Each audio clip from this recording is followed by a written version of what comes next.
3 weeks on, Lismore's CBD is still destroyed and deserted. Its residents in northeastern New South Wales have been left overwhelmed. Ellie, what are we seeing here? This is the CBD and it was obviously submerged? Yeah, well and truly. So we're in the CBD, the centre and the heart of our region. The water in this vicinity was pretty much up over the second storey. Since the 2017 floods, Ellie Bird has headed up Resilient Lismore. It's a grassroots response to natural disasters in the town. We are resilient as human beings, people are strong, and if they want to make that decision to rebuild or re-establish where they are, then they should be enabled to do that in a better way. But the clean-up within Lismore is a mammoth task, which could take years. We need less bureaucracy, less red tape. We need direct support in the hands of people that need it immediately. Local councillor Ellie Bird says she's grateful for government support, but says it's not arriving fast enough. If someone loses their home, what are the 3 to 4 things they need straight away? Well, housing, obviously. So we urgently need temporary accommodation solutions. We need mosquito nets, we need bedding, we need to make sure their homes aren't getting mouldy. Lismore is one of the least insured cities in Australia.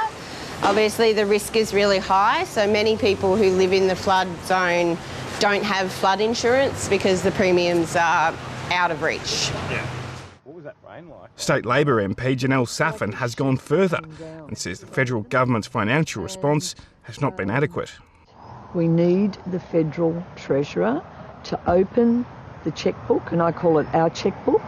I don't know why they were delayed, but there was no excuse to delay them. In a statement, a spokesperson for the federal government told 7:30 the government had already paid $604 million to New South Wales residents alone and would be announcing further funding packages soon. How much do you estimate the damage is in terms of a dollar figure? I'm actually trying not to think about it, to be honest.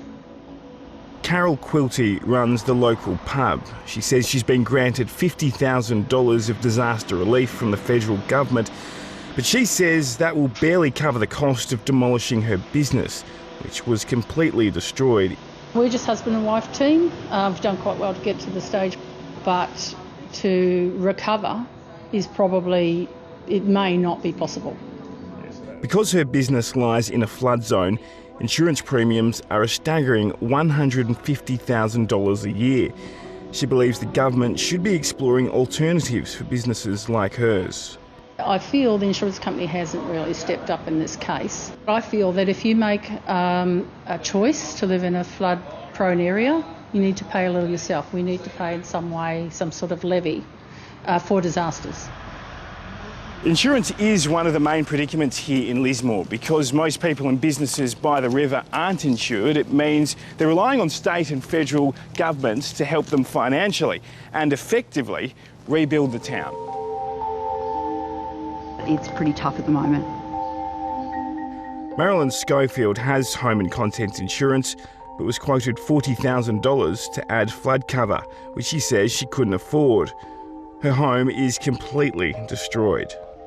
We're 2 and a bit weeks out. There's still rubbish everywhere. It smells bad. None of us have any belongings left in our houses. We've had to pull walls out, ceilings out. And there needs to be better regulation. So what we're seeing is the haves and the have-nots in the insurance industry.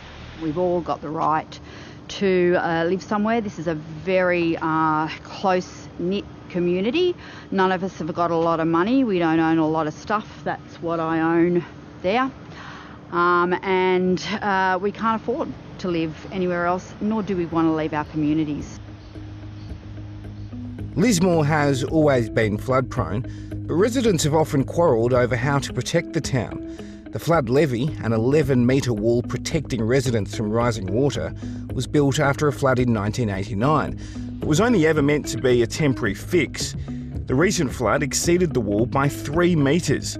After the 2017 flood, there were 12 reviews into flood mitigation, and a new higher levy was proposed but never acted on.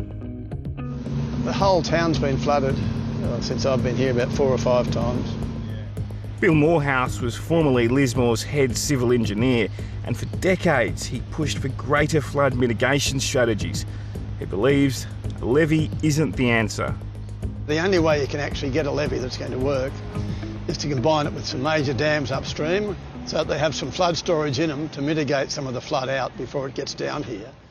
But Bill Morehouse believes that will only be a partial fix. Residents south of Lismore's Wilson River will still be vulnerable to future flood events. A lot of those are in extreme risk, so we should find a way of buying out most of those houses that they don't have to risk that. He estimates $100 million is needed to adequately protect the town from another similar disaster. How many people are going to do it again?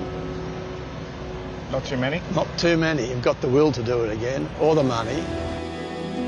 We could see another event in a couple of years, and many people are questioning if they can live through something like this again.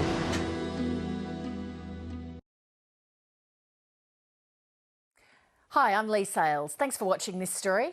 If you'd like to watch more of 730's stories, they are on the left of your screen. And tap on the button below to subscribe and get the latest from ABC News.